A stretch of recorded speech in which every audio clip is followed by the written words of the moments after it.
Right, another top tip brought to you by me. If you got a firework and you've got no mud or soil or anything to stick it in to make it safe, get a clamp and clamp it. That ain't going nowhere. Let's see.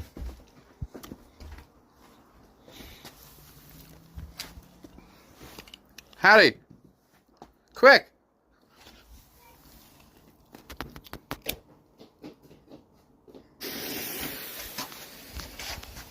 You see it?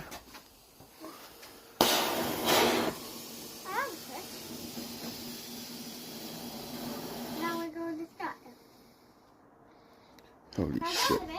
That's it. Don't waste your money, people. Would you waste your money on that? A little bit. Huh? A little bit. A little bit. Please.